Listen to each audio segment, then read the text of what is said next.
Hello, Excel training ঢাকাতে আপনাদের স্বাগতম। এখন আমি এক্সেল ম্যানেজমেন্ট ট্রেনিং কোর্সের মডিউল 4.18 নিয়ে আলোচনা করব। মূলত এই মডিউলে আমি এক্সেলের ফর্মুলা যে ট্যাব আছে এর মধ্যে ইনসার্ট ফাংশন এবং আরেকটা সেগমেন্ট ক্যালকুলেশন, এই দুটো বিষয় নিয়ে আলোচনা করব। তো চলেন তাহলে শুরু করা যাক। প্রথমে আমি আপনাদেরকে ইনসার্ট ফাংশনটা দেখাচ্ছি। আসলে আমরা এর আগে যেটা করেছি, যে কোনো ফাংশনকে ব্যবহার করার জন্য একটা ইকুয়াল টু ব্যবহার করেছি। এরপরে সাপোজ আমি সাম ব্যবহার করতে চাই, সাম লিখতে চাই, যে এখানে যে টোটাল যত স্টুডেন্ট আছে তারা যে যত মার্কস পেয়েছে সেই মার্কসের যোগফলটা সাপোজ আমি দেখতে চাই। এটার জন্য আমি কি করব, এখানে আমি সাম লিখবো, লেখার পরে ফার্স্ট ব্র্যাকেট শুরু করেছি, এরপরে সেটাকে ক্লোজ করে মাঝখানে এসে আমি জাস্ট লোকেশনটা দেখিয়ে দিয়েছি, রেফারেন্স দিয়েছি যে আমি এইখান থেকে এই জায়গাটুকু পর্যন্ত সাম দেখতে চাই। তো সে আমাকে টোটাল যোগফলটা এনে দিয়েছে। বাট এই কাজটা আপনার যদি ফর্মুলা লেখার অভিজ্ঞতা না থাকে বা আপনার যদি জানা না থাকে, আবার অনেক সময় এমন হয় যে ফর্মুলার মধ্যে যে প্যারামিটারগুলো ইউজ হবে অনেকে সেই প্যারামিটারগুলি বুঝতে পারে না। তো সেই সব ক্ষেত্রে আপনি সরাসরি ফর্মুলাজের মধ্যে ইনসার্ট ফাংশন নামে একটা ভিজুয়ালাইজ অপশন আছে, সেটাতে চলে যেতে পারে। তো চলেন আমরা এখন সেটা দেখি। ফর্মুলাজে গিয়ে আমি ইনসার্ট ফাংশনে ক্লিক করলাম, করার পরে আপনার সামনে একটা উইন্ডো এসেছে। এই উইন্ডোর মধ্যে বা এই পপ আপের মধ্যে আপনার যত ফাংশন আছে এক্সেলে, এখানে সব ধরনের ক্যাটাগরি ওয়াইজ ফাংশন দিয়ে দেওয়া আছে। তো সব ধরনের ফাংশনই আপনি এই পপ আপের মধ্যে পাবেন। তো চলেন আমি আপনাদেরকে যেটা দেখাচ্ছিলাম যে সামেশন করাটা, আমি এই যে সামেশন আছে এটা টুলস এর মাধ্যমে কিভাবে করা হয় সেটা দেখিয়ে দিচ্ছি। সামের উপরে আমি ক্লিক করলাম, ক্লিক করার পরে ওকে দিলাম।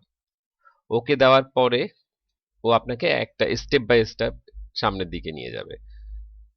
তো এখানে আপনার কাছে এখন সে জানতে চাচ্ছে যে আসলে কোন এরিয়া বা কতটুকু জায়গার সাম করা হবে। আপনি জাস্ট এখানে যান, গিয়ে আপনি দেখিয়ে দেন। এরকম ভাবে আপনি আপনার সব লোকেশন বা সব রেফারেন্সটা দেখিয়ে দিলেন যে আমি এইখান থেকে এই জায়গাটুকে সাম চাচ্ছি। যাওয়ার পরে জাস্ট এখানে আবার ফিরে আসেন। আসার পরে আপনার যদি নেক্সট কোনো সেগমেন্ট থাকে সেটারও সাম দেখাতে চান বা সেই সংখ্যাগুলিরও সাম দেখাতে চান যেটা হয়তো বা এখানে আছে, তখন আপনি এটাতে ক্লিক করে এই জায়গাগুলি দেখাবেন। কথার কথা যে এখানে আপনার আরো ডিজিট আছে সেইগুলিরও যোগফল দেখাতে চাচ্ছেন। তো যেহেতু আমার সংখ্যাগুলি সব এক জায়গাতে আছে, যার জন্য আমি সব একত্রে দেখিয়ে দিলাম যে এখান থেকে এই পর্যন্ত হচ্ছে আমার রেফারেন্স। দেওয়ার পরে আমি যদি এখন ওকে ক্লিক করি, দেখেন ও কিন্তু অলরেডি আপনাকে দেখিয়ে দিয়েছে যে তোমার যোগফলটা হচ্ছে 1314। জাস্ট ওকে ক্লিক করেন, করার সঙ্গে সঙ্গে আপনাকে বলে দিচ্ছে যে আপনার সামেশন হচ্ছে এটা। ঠিক তেমনি ভাবে আপনি যদি চান যে অ্যাভারেজ বের করতে, আরেকটা ফর্মুলা দেখাই ইনসার্ট ফাংশনের মাধ্যমে। তো এটাতে ক্লিক করব, ক্লিক করার পরে আমি অ্যাভারেজ আছে এখানে, অ্যাভারেজের উপর ক্লিক করব, ক্লিক করে ওকে দেব। দেওয়ার পর ঠিক সেই একইভাবে সে জানতে চাচ্ছে যে রেফারেন্সটা কোথায়, কোনটা কোনটার অ্যাভারেজ করবে। তো আমি এবার একটু ভাগ করে দেখাচ্ছি যে আমি শুধু ইংলিশ এবং বাংলা এই দুটো সাবজেক্টের অ্যাভারেজটা দেখাবো। অর্থাৎ ইংলিশটা বসাবো একটা রেঞ্জ হিসেবে, বাংলাটাকে বসাবো একটা আলাদা রেঞ্জ হিসেবে। তো এখানে আমি ক্লিক করলাম, ক্লিক করার পরে ইংলিশটা এখানে দেখিয়ে দিলাম। দেওয়ার পরে আমি আরেকটা দেখাতে চাই, সেটা হচ্ছে এইটা, এই বাংলা। ইংলিশ বাংলা আমি দুটো দেখিয়েছি। দেওয়ার পরে সে কিন্তু অলরেডি আমাকে দেখিয়ে দিয়েছে যে তোমার অ্যাভারেজ হচ্ছে 53.41। এটা পরে ওকে দিলেই অ্যাভারেজটা আপনাকে দেখিয়ে দেবে। এখানে আপনি জাস্ট একটু ফরম্যাটিংটা আপডেট করে নিতে পারেন, সেটা হচ্ছে এই যে ইনক্রিজ ডেসিমেল এটা একটু বাড়িয়ে নিলেই আপনি অ্যাভারেজের অরিজিনাল যে ভ্যালুটা সেটা দেখতে পাবেন। তো এরকম ভাবে আপনি ইনসার্ট ফাংশনের মাধ্যমে যে কোনো ফর্মুলা ব্যবহার করতে পারেন। এখন আমি আপনাদেরকে দেখাবো ক্যালকুলেশন যে সেগমেন্ট আছে এটা। তো ক্যালকুলেশন সেগমেন্টের মধ্যে প্রথমে যে অপশনটা পড়ে সেটা হচ্ছে ক্যালকুলেশন অপশনস। অর্থাৎ আমরা সাধারণত এক্সেলে যে কাজটা করি সেটা হচ্ছে যে কোনো একটা সেলের ভ্যালু চেঞ্জ করলে অটোমেটিক্যালি সেটার যদি কোথাও রেজাল্ট থাকে সেই রেজাল্টটা চেঞ্জ হয়ে যায়, সেটা সামেশন হোক বা কোনো ফাংশন ফর্মুলার লজিক্যাল আউটপুট হোক, যেটাই হোক সবকিছুই অটোমেটিক্যালি হয়ে থাকে। তো আমরা এখন দেখাচ্ছি আপনাকে, দেখেন আমি যদি এখানে সাপোজ 50-এর পরিবর্তে 100 লিখে দেই, তো এখানে কিন্তু অটোমেটিক্যালি চেঞ্জ এসেছে। কিন্তু আমি যদি চাই যে এটা অটোমেটিক্যালি না, এটা ম্যানুয়ালি আমি চেঞ্জ করব, সেটার জন্য কি করবেন, ক্যালকুলেশনে গিয়ে ম্যানুয়ালে ক্লিক করবেন। ম্যানুয়ালে ক্লিক করার পরে এখানে আপনি সাপোজ 0 লিখে দেন। দেখেন এখানে 262 এবং 1364 এটার কিন্তু কোনো চেঞ্জ আসবে না। দেখেন 262 1364 চেঞ্জ আসেনি। এর আগে যতক্ষণ পর্যন্ত অটোমেটিক্যাল ছিল ততক্ষণ পর্যন্ত কিন্তু চেঞ্জ এসেছে। এখন যদি আপনি এটাকে চেঞ্জ করতে চান, সেটার জন্য আপনাকে যেটা করতে হবে, ক্যালকুলেট নাও অথবা ক্যালকুলেট শিট, যে কোনো একটাতে ক্লিক করলেই হবে।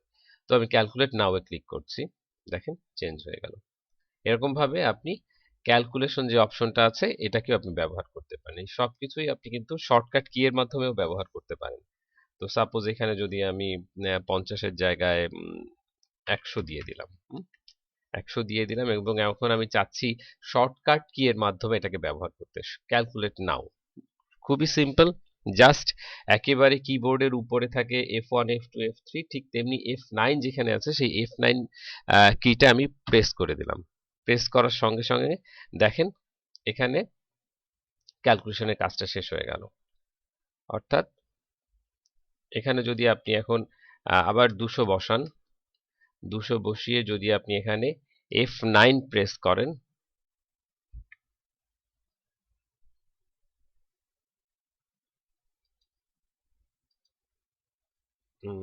সরি,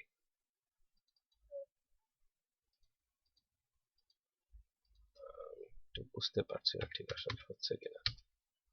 F9 যদি প্রেস করি, আচ্ছা চেঞ্জ আসছে না, তার মানে F9 F9 F9 চেঞ্জ আসছে না। আচ্ছা এনিওয়ে, ওটাতে যদি চেঞ্জ না এসে থাকে, খুবই সিম্পল, আপনি যেটা করবেন, alt M alt M alt M আসার পরে আপনি যেহেতু ক্যালকুলেট নাও করতে যাচ্ছেন, জাস্ট বিতে প্রেস করেন। বিতে প্রেস করলেই কিন্তু চেঞ্জ চলে আসলো। ঠিক তেমনি ভাবে আপনি যদি এই একই কাজটা শিফট F9 এর মাধ্যমে করার কথা ছিল, আমি একটু চেক করে দেখছি আসলে এই কাজটা করে কিনা। শিফট F9, এক মিনিট, শিফট F9, হ্যাঁ শিফট F9 এর মধ্যে কাজ করছে, বাট ক্যালকুলেট নাও F9 বাটনটা আমার এখানে কাজ করছে না, আমি জানি না এটা কেন হচ্ছে। তো যাই হোক, এটাই ছিল আমাদের মূলত আজকের টিউটোরিয়াল।